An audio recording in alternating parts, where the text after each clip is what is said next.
Welcome to the Secrets of College Planning. I'm your host, Anthony Uva, and today we're going to get some insight into ice hockey. My guest today is Ryan Crelin. He is the commissioner of ECHL. And welcome to the show. Yeah, no, thanks for having me. Finally, appreciate getting together here. Yeah, finally, right? So usually I start my guests where they went to college. So where'd you go to school? Undergrad, went to Seton Hall University. MBA, I did at Rutgers, but make no doubt about it, I bleed blue. Fantastic. So let's just go back a little bit in time. In high school, when did you start thinking about going to college? Was it freshman year of high school, senior year? When did it all begin for you? Yeah, I mean, I definitely knew that I was going to go on to college. I did well in school, and with my family background, quite honestly, would have been the first in my family to go to college. So it's something that I wanted to do, and I don't think there was ever a doubt in my mind that I was going to go, but really began to get serious and looking at locations, between junior and senior year, making those trips. So again, thinking back on it, I don't ever recall in my mind saying, you know what, I'm not going to go to college, and just made a decision, I guess, in the final 18 months when picking a location. So you go on to Seton Hall University. What'd you think of the school? What'd you think of it as a student?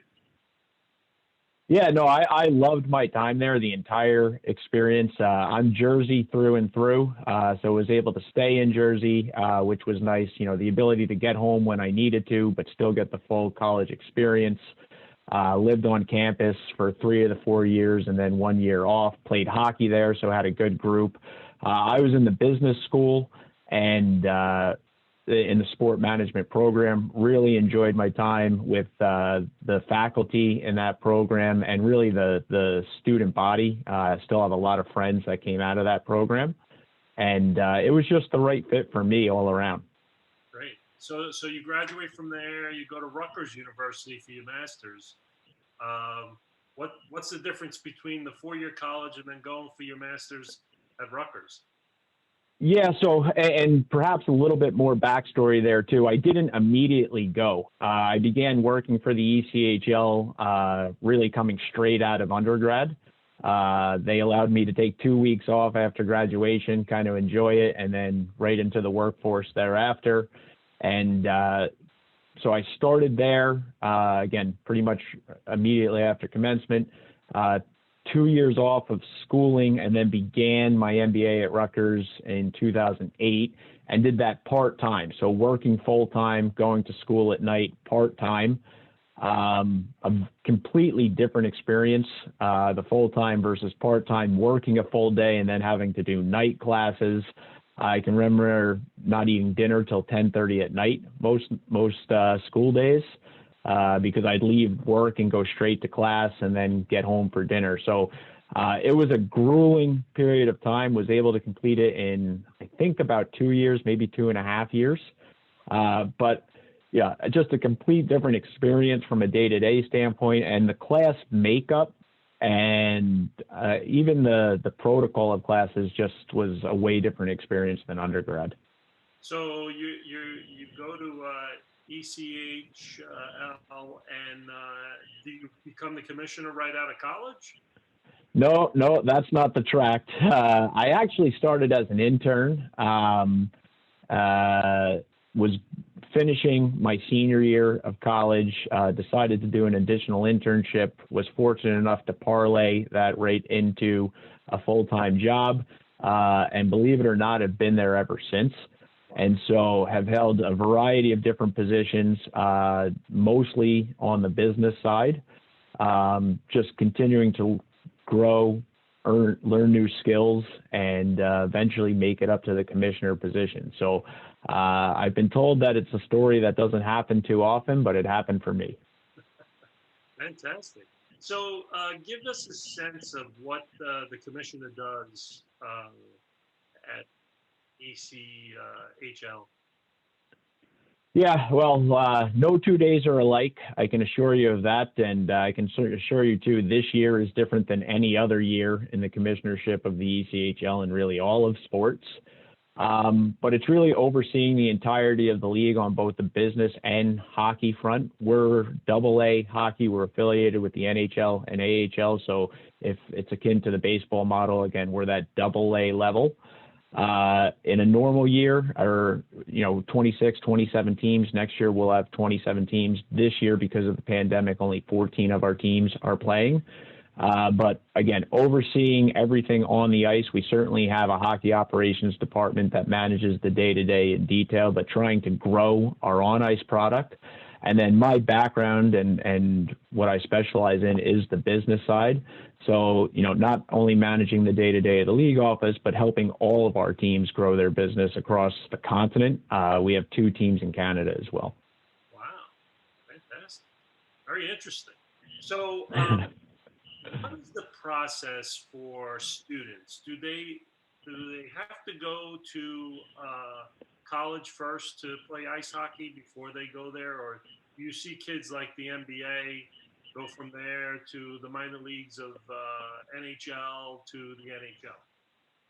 Yeah, so on the ice, hockey is probably different than what's accustomed to basketball and football. University or NCAA colleges are growing in the sport of hockey. In fact, we do recruit a lot of players out of NCAA collegiate hockey. But there's also something known as major juniors. There's a series of leagues throughout Canada and trickle into the northern U.S. That's designed for 16 to 20-year-olds. And so we also see a lot of players out of juniors. That's where a lot of NHL draft picks go, and then they may get assigned down to our league. But the hockey model's a little different than the traditional basketball or football model. So can you give us because a lot of the audience are high school students and their parents, can you give us a path of what a high school student goes through in ice hockey? Well, at the high school level, you're still managing your day-to-day classes. And then if you have a high school collegiate program, really depends on the part of the country. Certainly the North and the Midwest are more akin to having a hockey program. They're starting to materialize in some non-traditional markets, but ice hockey isn't popular in every market, certainly as you make your way into the South and the Southwest. And most of your games, again, because ice time is so coveted, you may not be practicing every day. You may have to join a traveling team, or again, if you're good enough to get onto one of those major junior teams, again, designed for 16 to 20-year-olds, and then you're getting billeted and doing your schooling on the side. Again, that's one path. We are seeing a growth of completing high school and going on to 4-year collegiate NCAA hockey.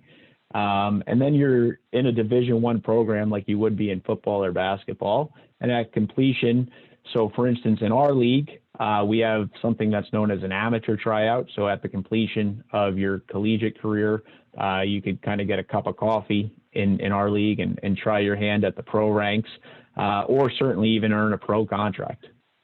Wow, that's very interesting. So at the majors, are they all in Canada? No, the National Hockey League has 32 teams, or excuse me, will have 32 teams. Seattle hasn't come to fruition just yet, but it's been announced and will start in the 21-22 season. I believe there's 7 Canadian NHL teams, and then the balance, I guess 25, once Seattle comes in, will be in the U.S. The AHL has a number of Canadian teams, but the predominant is in the U.S. And then again, we'll have 27 next year, 2 in Canada, and 25 in the U.S. For major juniors, that's 16 to 20-year-old, predominantly in Canada, but there's some in northern New York and Ohio and out on the West Coast in Washington and Oregon. But only a handful of teams, maybe about 8 or 9 total. So what is the major juniors like? Give us an example of what they would be like for a student that ends up going there. Well, again, you have to be very good at the sport, first of all, to get drafted onto one of those teams. And but you are coming from all over the country, continent, or even Europe, quite honestly. and it's really considered the premier hockey for the 16 to 20-year-old age group. You see a lot of NHL draft picks come out of those leagues. You know, usually the top picks overall and all the way throughout the draft. Those players are usually billeted by local families in the community that they get drafted to. But again, trying to continue their education on the side as well to complete their high school education. Interesting. So do they get invited to those, or do coaches find them at some point in the high school level? Yeah, actually, those leagues have drafts as well, and but yeah, they're constantly being scouted in the hockey world at the high school level, and maybe even younger, quite honestly, these days. Wow. So what is a path? Do some of these students have to take like a hockey night of Boston or Chicago or something like that? Do they have to go to like these prep school type of environments? Not necessarily. That's certainly one path, but again, in the youth hockey world, there's mostly travel hockey and tournament hockey, and that's really where you hone your skills and get recognized. And then that allows you to, again, if you're at the premier level, not to say that you have to go to major junior. Again, we are seeing a lot of players go to 4-year NCAA collegiate university.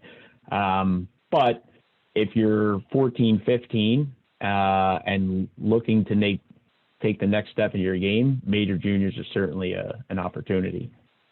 Now, students that take these paths, is it all about just ice hockey, or is there some schooling that takes place so that at least, because you know, not everybody's going to go to the NHL? Yeah, no. I think that's part of the shift as well. I mean, NCAA hockey has grown, but even everyone who goes to major juniors, only a small fraction ever become pro, and certainly even a smaller fraction go to the NHL. So you're seeing that shift to 4-year collegiate universities, and whereas in major junior, you may come out at age 19 or age 20. If you complete your 4-year degree in NCAA, you're probably coming out at age 21 or 22.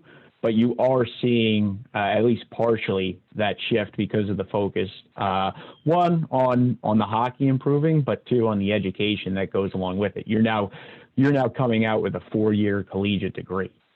So, you know, again, as a general rule, no matter the sport, if you're able to pick up an education on the way, it's certainly advisable.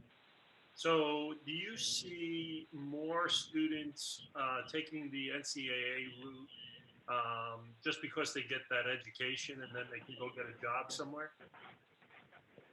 Yeah, I think that's what's being factored into the equation. Again, the hockey is improving at those levels as well. You're seeing more professionals come out into the major pro ranks and get a shot in the NHL. So what that means is now you're keeping the same playing field for your hockey career, but also getting that collegiate education. And that's why you're seeing the shift. So the players in your league, what age bracket are you seeing most of your players? Are they the 16 to 20-year-olds, or are they? No. Yeah, so for our level at AA, again, we're not major junior. So it's all the other leagues that are 16 to 20. We're taking a lot of players after they complete either their major junior career or their NCAA college career. And so our average age is about 23 and a half. So by the time they come out of one of those two systems, they can either be drafted by the NHL or sign an AHL contract and be assigned to our league, or they could sign an ECHL contract directly. You know, if they want to sign or, you know, continue professionally, we would be that next level after you complete your major junior collegiate career. If you're not drafted, and again, you can either be assigned to us if you are drafted, or you could try and earn an ECHL contract. So is there anything that you do to help your players? Do they become employees of the ECHL or other leagues as well? So Well, certainly our players are employees, but they're professional hockey players, so that's how they're paid and earn a living. But I would tell you, actually, we are unionized. There's the Professional Hockey Players Association. We have a great relationship with the PHPA. They also represent all the players in the American Hockey League, the AHL. And we make contributions to different programs with them. The union does a great job of managing it, but they have a career enhancement program where players can apply to get funding to take additional courses, typically online or during the summer when they're not in season playing professionally. And that could be, a white collar course or a fireman's course or things of that nature. It really depends on the individual. Yeah, so a lot of the players that are in your league, are they on the tail end of their career? Or do you get some players that actually go to the NHL? No, yeah. So again, we are a developmental league. We take pride in that and trying to help players who are just beginning their professional career take the next step. So we've had over 680 players in our history go on to the NHL, but that's certainly not everybody. So what you'll see is some guys come in and try their hand at it for a couple of years and either see that they're able to advance their career or they've learned a lot, but it's time to move on to the next chapter in their life. So again, we take pride in being that developmental league. That's why you see our average age is in that 23 to 24 range. And then after a couple of years, if you don't move up, it's likely that you're going to move on to something different. Yeah. Now, how about players that linger in the league? Is there, because a lot of them like the sport, so maybe they like to get involved in some kind of hockey capacity, some kind of business of hockey. Do you help them with that? Yeah, no, so what's very interesting is you will have guys that stay on teams for a long period of time. There are veterans. Often they would become a captain of a team and may stay in a market even after their hockey career is over. So they may be from Canada, but have relocated to Atlanta, Georgia, or Fort Myers, Florida, or wherever one of our teams may be. And because they've been in the community for such a long period of time, it really helps them adapt for the next stage in their career. So realtors, car ownership dealers, maybe one day politicians, I don't know. But again, they just, because they've kind of been a face in the market, fans are accustomed to who they are. It really helps them in the next stage after their playing days are over. So you handle the business side of things. Could you tell the audience what are some of the business things that go on in ice hockey? Sure. I mean, at our level, no question about it, and it's what's made this season so difficult, but it's really about fans and having people come out to the arena. We're all about the live entertainment factor, getting out of the house, experiencing hockey. If you've never experienced live, I mean, TV doesn't do it justice. The atmosphere, the energy of a live hockey game, even if you don't know the rules on the ice, it's a complete different experience in person. And even if you don't know the rules, you're there with your friends, your family, a group outing, you're having a good time. So we focus a lot on the experience, not just the hockey game, trying to be creative and do different things. We have partnerships with Nickelodeon, Marvel Comics, DC Entertainment, some fun jerseys on the ice, maybe Batman's walking around the concourse to take pictures with the kids. But it's all about bringing the community together and getting into the arena. And, we don't control who wins or loses. The players do. We let that, but we want the folks that came out to have a good time, get a night away from their job or their school or whatever it was. And win or lose, they had a good time. So do you have a lot of college students that want to be interns at the ECHL? Yeah, no question. Again, we have teams all around the continent, and sports is exciting. Folks always want to get involved. And anytime you've got 6,000 to 7,000 people in a building, having some extra hands on deck certainly helps. And yeah, so there's always opportunities in our business, or really all of sports. There's a great site called Teamwork Online, which is really focused on human resources for professional sports, collegiate sports as well, and on all sides of the all sides of the business. So not just professional teams or leagues, but arenas, the retail side of the business. I mean, there's so many veins of the sports industry that stretch out, and it's a great place to see what might be available around the country or continent, quite honestly. Now, do you find a lot of the interns are student athletes from college, or do you find that they're just picking up like sports management or something like that, and they're just going to school to go to school? Yeah, I mean, certainly if you played sports, you have an inclination to want to be involved in the business. So we do see a lot of that, but there are sports fans of all ilk. And maybe if they've never even played, just are, a fan of the game or fan of sports period, or, want to be a part of that excitement. So, we see interns from and people who've been in the business for years from every walk of life. That's fantastic. Now, how about the way you get your players? Is it a draft? Do colleges and the major juniors, do they just send you the players? How does it all work? How do you get your players? Our team's head coaches and general managers do a ton of scouting in the off season. Certainly, there's a set of players that you may bring back from the prior season. And then your NHL affiliate is going to assign some players down to you. Again, they may have drafted some players that they own the rights to. They may assign them to their ECHL minor league affiliate. And then the balance is just the coach recruiting. And that could be through his own network of scouts, through his affiliates network of scouts, looking at their major junior career, looking at their collegiate career. We do have a small portion that comes from Europe or other overseas as well. And it's really their hockey network that they're recruiting and scouting with to fill out the balance of their team. So, not everybody can get to the NHL. It's probably less than 1% that actually make it to the NHL. Sure. Now, those people are usually making, $1 million or whatever. What is an ice hockey player in the minor leagues? What do they make? Are they like baseball players that make $18,000 a year? Yeah, probably somewhere in there, maybe a little bit more. We do cover housing and meals and things of that nature as well, so it makes in season a little bit easier.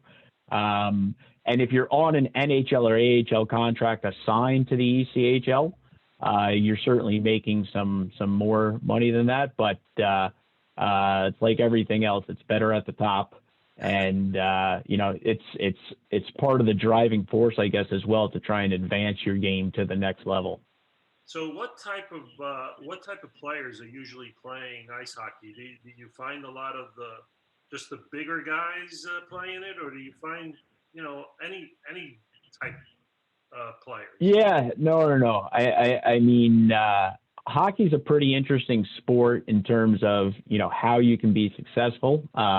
Being big and bulky can help, certainly if you're a defenseman and trying to play that position. But I've seen guys in our league that are 5'8" and just very speedy, and they can get around that bulk and have a very successful career. So I guess that's the beauty of our sport, is that we come in all shapes and sizes, and it's really the heart that determines your success. And how about goalies? Did they go through a different type of process, or it's the same for them as well? No, I mean, again, they come in all shapes and sizes. I suppose being big does help you cover more of the net. But we've seen small goalies succeed as well. And but I would tell you it's a pretty similar career path. I mean, you're still trying to get recruited and make your way up. I would tell you the thing that's interesting about our league is that we've had a ton of success with goaltenders making their way on up to the NHL, because if you look at a team of 20 roster spots, only 2 are goaltenders. So at the NHL level, there's 2 spots times what will be 32. So that's 64 spots. The AHL, they'll have 32. That's another 64. But there's just not a ton of spots. So a lot of great goaltenders end up in our league to develop and hone their skills and work their way up. Whereas at the defense and forward, there's 18 spots per team. Interesting. Well, we're coming to the end of our show, and usually I ask my guests, what advice do you want to give to the parents and the students that are watching and they want to play ice hockey? What advice you want to give them? Well, if they want to play ice hockey, it's like everything else, and certainly, practice, a ton of time. I mean, hockey moms and dads get a lot of credit for waking up at 5 a.m. in the morning to drive their kids to practice because ice time is so coveted. And unfortunately, that's one of the biggest problems with our sport. I mean, certainly here in the U.S., there's baseball fields on every corner. There's basketball courts, soccer. All you need is a ball, and you can get at it. Hockey, you can play roller hockey, but ice hockey requires a little bit more padding, skates, ice time. So, I think the key, if you really want to start a career on the ice, is dedication and commitment to that practice. And that's really how it has to be done. Again, our sport just doesn't have the luxury of being able to be quickly picked up. Off the ice, like myself, I can tell you I've played hockey since I was 6 years old, and I knew early on I wasn't going to be on the ice. I was going to be off the ice. And so, again, though, it's a commitment, recognizing that it's not going to happen overnight. As we talked about earlier in my own personal story, I mean, I started at the bottom and just worked and tried not to have a closed mind, just always tried to learn and take it all in and then use that to grow. And if you do that, I guess you never know where it's going to pan out, but I've been very fortunate and it worked out for me. Well, great. Thank you very much, Ryan, for coming on the show. I appreciate it. Yeah, thanks for having me. Yeah. So you've been watching The Secrets of College Planning. I'm your host, Anthony Uva. Until next time.